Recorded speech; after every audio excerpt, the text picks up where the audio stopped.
ध्यान से देखो, ये औरत एक मक्खी के लिए गैस मास्क तक बना देती है। अब जब सामने अमन दाशात का मच्छर मारने वाला इलेक्ट्रिक रैकेट आता है तो मक्खी को कोई फर्क ही नहीं पड़ता। इसके बाद वो उस पर मेटल का शार्प रॉड फिट करता है और यहीं से रिवेंज मोड ऑन हो जाता है। छत पर जाकर अमन को परेशान करता है। हालत ऐसी कि अमन लगभग ऊंची इमारत से गिरकर मर ही जाता। अमन अपने लोगों को मक्खी मारने भेजता है लेकिन एक भी कामयाब नहीं होता। काफी मशक्कत के बाद मैग्नीफाइंग ग्लास से उसे राजू शाओछंग दिख जाता है। अमन लोगों से उसे मारने को कहता है लेकिन सब फेल। जिम में वर्कआउट करते वक्त राजू उसे इतना परेशान करता है कि अमन लगभग वेट्स के नीचे दबकर मर जाता। रात को सोते समय सिगरेट का जलता टुकड़ा बेडशीट के नीचे गिरा देता है। अमन बाल बाल बचता है। नाई की दुकान में जानबूझकर हंगामा करता है जिससे अमन का गला तक कटते कटते बचता है। एक दिन राजू को अमन के घर में मिनी कैनन दिख जाता है। वो सीमा शाओमेरा से कहता है कि बारूद को छोटे छोटे डिब्बों में भरकर धीरे धीरे कैनन में डाल दे और अमन को जानबूझकर ये यकीन दिलाया जाता है कि वो उसी कैनन के अंदर रहता है। अमन गुस्से में एक स्टील बॉल कैनन में ठूंस देता है। सोचता है अब राजू फंस गया, लेकिन ऊपर देखता है राजू पीछे से हिप हिलाकर चिढ़ा रहा होता है। लगातार परेशान होकर अमन पूरा कमरा सील कर देती है। राजू बाहर फंस जाता है। मजबूर होकर फिर से सीमा की मदद लेता है। सीमा चुपके से एक स्क्रू ढीला कर देती है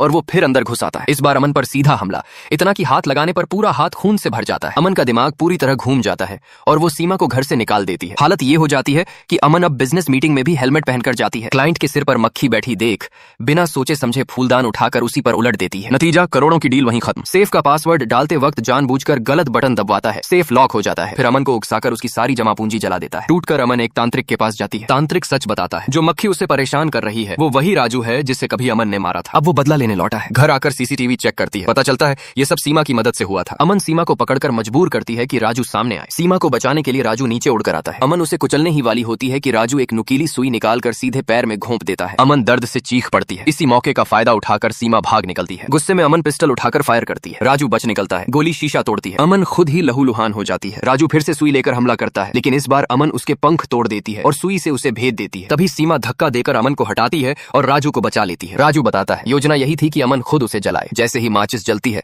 राजू बारूद से लिपटा हुआ पूरी ताकत से आग की तरफ उड़ता है। आखिरी पल में वो खुद को जला लेता है और सीधे तैयार पड़े कैनन में कूद जाता है। स्टील बॉल निकलकर अमन के शरीर को भेदती हुई गैस सिलेंडर से जा टकराती है। सब लोग जान बचाकर भागते हैं। अमन बस सामने आती आग को देखती रह जाती है। कुछ वक्त बाद एक गुंडा इलेक्ट्रिक स्कूटर सवार को परेशान कर रहा होता है। तभी एक मक्खी सुई पकड़े आती है और गुंडे को ढेर कर देती है। हाँ, वो फिर लौट आया है। अब वो और सीमा साथ में बेफिक्र आजाद जिंदगी जीने लगते हैं।